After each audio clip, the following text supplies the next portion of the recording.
Welcome to Mighty Married Moms. Join us at our kitchen table twice a week as the Mighty Married Moms, Debbie, Linda, Wendy, invite spectacular guests to weigh in on staying sexy, vibrant, and healthy, building marriages with soul-satisfying connection, raising happy, healthy, successful kids. Conversations with Mighty Married Moms will bring you closer to the life you really want.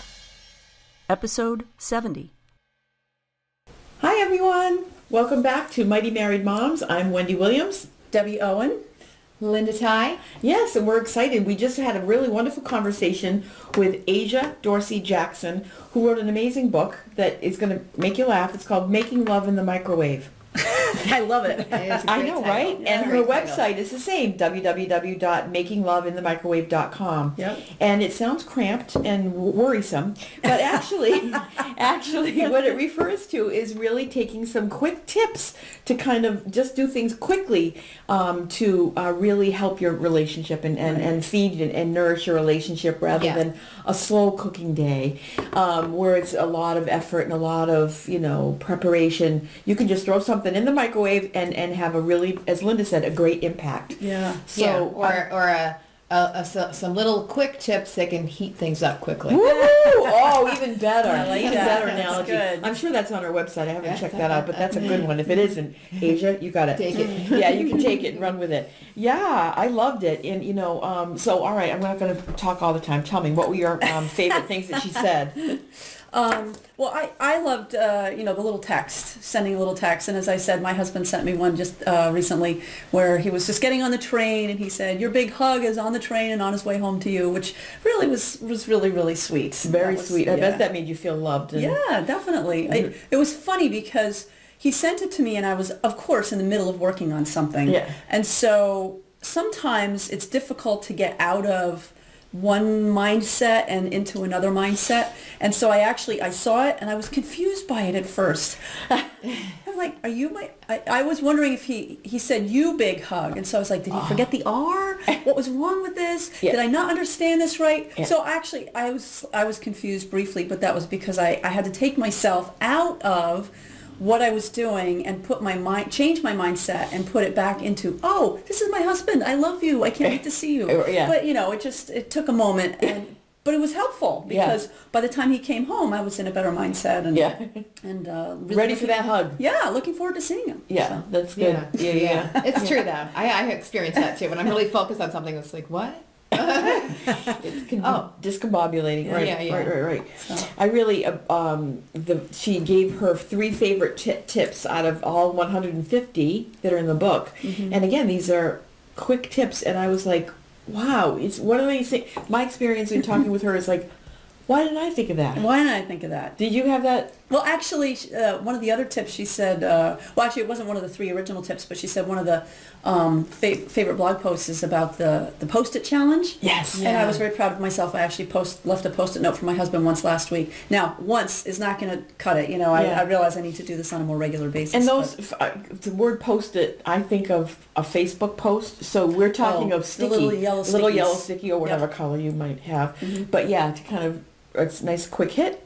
Yep. Paste it up on the bathroom mirror or wherever and have somebody just smile. I remember, so the top 3 tips that she talked about, let's just list them, was a playlist of songs that were that were around when you were coming together, dating, courting, whatever way you want to put it, that really remind you of, getting to know you. Feelings. Remember those feelings, and it really recharges the brain in a really cool way. And draws you to that person. And she actually, I thought it was a great idea. She shared that using Spotify is a nice way to share that with somebody without having to go through like making a list or getting things out to play them. So there's a lot you can do, I think, through technology that makes it very simple to or do even that. finding stuff on YouTube.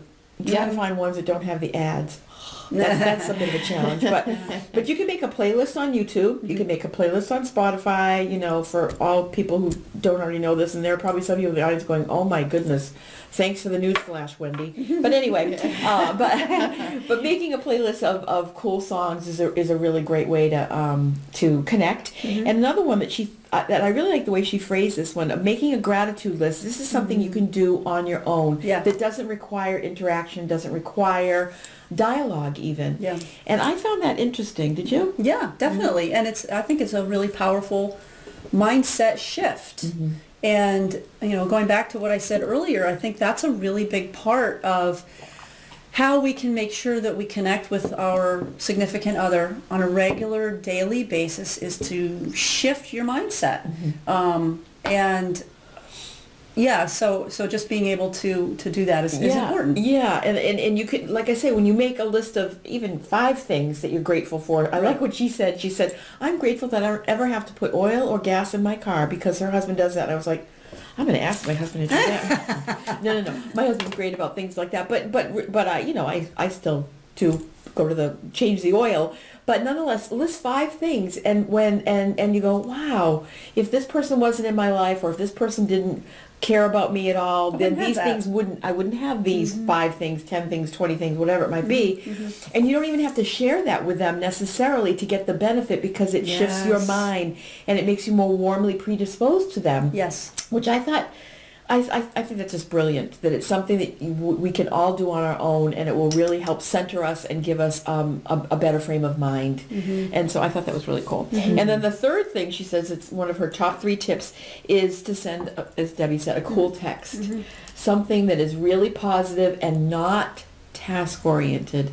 So you might say, please pick up the ground beef from the store, honey. That's not what we're talking about. No. Yeah. We're talking about, XOXO. Yeah, XOXO, right. No, we're talking about sending something that's just, an affirmation or a kind word, or I can't wait to see you later, or whatever it is, but something that is just a loving gesture. And the way that I would help myself do that is to say, what would I love to get on a text? Like what kind of a warm, like that would make me go, really? You're thinking of me in the middle of the day like that? That's great.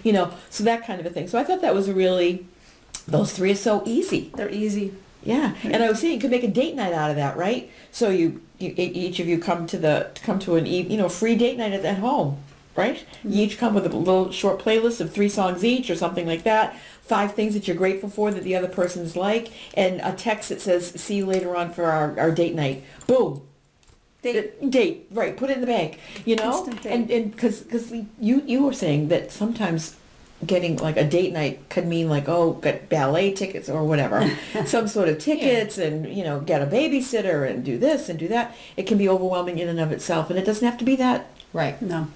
exciting. It could be very bare bones. I think the key message is, yes, there are these things that you can do that stimulate the love and affection that you have for each other, and they're really important. But the key thing for me is just to spend the time together. And that's where she also talked about the time management and routine over romance. It's almost as if she's saying routine and time management over spontaneity. Because a lot of people feel like, I can't be romantic unless it's spontaneous. And honestly, most of us don't have time for spontaneity that much. And so we can't act on it. Well, we might feel spontaneous. The other person might not be there, or whatever. Or the children might be there, or the mother-in-law might be there, or whatever it might be. It's difficult to be spontaneous in our society today. So the remedy for that, as Asia was saying, is to actually schedule the things that you want to make sure you incorporate in your daily life, whether that's the 10 minutes where you close the door. Don't do that if you've got a 2-year-old who's running around the house alone. But, but if you've got, 8, 9, and 10-year-olds or older, you can close the door for 10 minutes a day and just be together and decide that those 10 minutes you are not going to talk about schedules, and you are not going to talk about the kids. Or money issues. Or money. So what are the other things that you can talk about? Imagine not talking about money, not talking about schedules, and not talking about your children and where they need to be and what they need to be doing.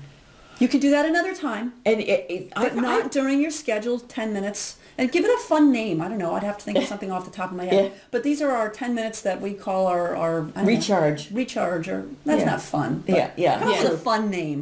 Maybe a secret word that the kids don't know, or something like that. It's time for Yeah, right, yeah. The big wink. Yeah, the big wink, yeah. Well, we could use Asia's microwave. Yeah, We know what that means. Right, yeah. Time for the microwave. Time to heat it up. Time to heat it up. That's right. So that's right. I just think that that's the really important key is the time that you spend together. And then all these tips, what they do is they prepare you for that time. Right. They help you get your mind and your body physically and emotionally ready to be together and be present with your significant other, because we don't take time to be present with the people we love. You know, we're so busy talking about schedules and blah, blah, blah, and money. And, you know, one thing that comes to mind is with my, you know, my marriage educator academic hat on, is that there are oftentimes women feel like they need to act on these things or do these things if they're feeling warm and fuzzy and close. And I would say you need to flip that on its head and kind of take this as a prescription, because this is the kind of stuff that will lead to that feeling of connection and bonding. Yes. And if you're feeling distant or like, oh my gosh, why would I, you know, think about love songs for that big lug? It will help. It will change it. It will change it if you do it. It's not... It's in your best interest to kind of really do something that's prescriptive or programmatic in order to regain that loving feeling, if you will.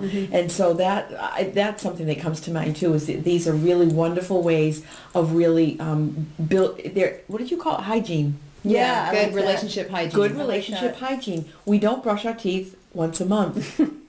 We do it on a daily basis, whether we need it or not. Right. Kind of thing, you know, which is sort of silly. Of course you need it every day, but we just do that routinely, and that's part of that building in time, building in a routine to actually feed and nourish our relationships. We don't say, I'm going to feed my kids whenever I get hungry, and maybe I'm hungry every day and a half, or whatever. Right. You know, we don't do it. You take care of things, you nourish them. So I think we've beaten that one to a pulp, but really, I think that she does a great job of doing the thinking for us and giving us them in a wonderful way. Yeah, and she also talked about taking a time to just be nice to the person, right? We talked about, instead of my husband is a huge problem or he's really driving me crazy, he has a problem that I need to be concerned that something's going on if he's being grouchy or grumpy, instead of just complaining and feeling like, why is he grumpy? You know, or how's that affecting me? Right. Maybe that's affecting him. So maybe reverse feeling angry about it, or wanting to attack and say, I'm going to be really super nice because clearly there's something going on that I can help with if I can be nurturing and nice. Right. And actually this reminds me of our conversation with Susie Miller too. And, you know, when she talked about learn them and love them. Yeah. And the learning is learning the other person. Yeah, learn about your spouse or your partner and what is it that makes them tick? What is it that bothers them? What triggers them? And what can you do in your then loving them? So it's listen, learn, and love, right? So listen to them carefully. That's the whole being present. Learn about them and what triggers them and what they love, also what's important to them. And then the love them well is to take what you've listened and learned about them and turn it into a way to love them in a way that makes them feel, as Linda said, appreciated. Right. Yeah, recognized and appreciated. So who doesn't want that? Yeah. Right. I don't know. I use myself as as you know, like when I look at a website, I say it's a good website because I can find things easily. And so I always use myself as a test case. Yeah. So if I want to be appreciated, what would make me feel appreciated? Now, I recognize men and women are different and so forth, but in general terms, being told I'm doing a good job, or that meal was delicious, or, you know, there's nobody I'd rather be married to than you, or whatever. Yeah, bring it on. You know, bring it on. So why not flip it on its head? And again, I would just underscore the fact that you don't need to feel that in order to speak to that. That we can apply some discipline or something hygienic about it in order to get to that point of you will feel connected. I will have healthy teeth if I brush them every day. It's almost like fake it till you feel it. Yeah, that's a good one. Yeah. Right. So, you know, just and we talked a little bit about this with Asia too. If you're in a situation where you're kind of struggling with your spouse or your partner, if you, as Wendy was saying, if you make a point to do some of these small things every day, you're going to begin to change the way you feel about him or her. Yes. I've studied some relationship coach training with Magali Pasha, and one of the things that she talks about, I want to get her on the show at some point, is the Fantastic Five, and I'm not going to go through them all right now, but, you know, choose what your Fantastic Five is going to be. And a couple of the ones that Magali talks about are making sure you have one passionate kiss at least every day. At least one every day. I like it. And the greeting. How are you going to greet your partner when he or she comes in at the end of the day? Plan a greeting that is really exciting for both of you. And it doesn't have to be long. Could be, but it doesn't have to be. Yeah. But so a really passionate kiss and a really exciting, appreciative greeting. And then there are a couple of other things that she talks about too. I won't go into it all. But what are your Fantastic Five every day that you're going to do to build in and make a culture in your relationship? A culture, yeah. Like, you know, I for the first 10 or 15 years of my marriage to my husband Jeff, you guys know my Jeff, I would try to do, like, across a crowded room at a party, kind of do a wink or a, you know, make some sort of a nonverbal communication. He lost it, huh? Didn't see it? Right by him, and I would try to again engage him with my eyes, and he would say, "What?" out loud. I'd be like, "Oh my goodness gracious!" So I'm sorry, honey, I'm dropping a dime. You probably won't see this episode, but but I was like, oh, and that was like a value system that I wanted. And I kept trying to bid for it, as my as friends in Sue Johnson and other marriage educators tell, making a bid for his attention, making a bid for our connection, and it just wasn't. So I had to be a little bit more explicit and find other ways for us to be together while we were across a crowded room. But winking at him or whatever was not going to do. No. And but you know what? It was funny because you'd see other people doing it. You know, like I would see, or you'd see it in the movies anyway. Maybe I wasn't seeing real people. Maybe it was just the movies. Maybe I'd have to take a look inside about that one. Okay. But anyway, it's what I wanted. And so anyway, there's just ways of building connection that are important and that will feed your relationship. And she's just done a great job. And it was really born out of her own experience of saying, you know, we're buying a house, I'm pregnant, you know, 5 kids, you know, with new house, whatever. Everything was so distracting, and she said, I don't want to lose connection. How can I do this? So she found quick ways, and she just kept building up a library of them, and she shared them with us. So cool. This is exciting. Yeah, and she has a book and a blog to share them with all of you. Yes, at www.makingloveinthemicrowave.com. And the cool thing is that she's got a book coming up that she's writing for blended families. Which is Wendy. But yes, I have a blended family. That's right. I'm a mom of two stepsons. Didn't have any of my own with my husband, just the 2 boys. And that book's going to be called Making Love in the Blender. So that'll be fun. Oh, perfect. Yeah. So she's a mover and a shaker, and we're just so glad that she was with us. And so thank you again, Asia. Yeah. And we look forward to talking with you guys again. And please subscribe to Mighty Married Moms on iTunes. Rate us and review us, and tell everybody why you're getting such wonderful tips from us. Because we think you are, because we take them home and we apply them in our own lives. Absolutely. So, yeah, we're learning a lot. Yes, and we embody Mighty Married Moms, each one of us. And so we're doing something that's very authentic and very genuine to each one of us, and we know that we're communicating it to you. And so please take advantage, subscribe on iTunes, and we will see you again soon. Bye-bye. Bye. Have a great day. Thank you for joining us for this episode of Mighty Married Moms. Tune in twice a week on Mondays and Thursdays to meet fascinating and inspiring guests who will help you create the life you've always wanted. You can find these episodes and special gifts just for you at mightymarriedmoms.com, as well as a link to our Facebook community, where we continue the conversation around the kitchen table. Please also help share the love by leaving a review on iTunes. We'll see you next time.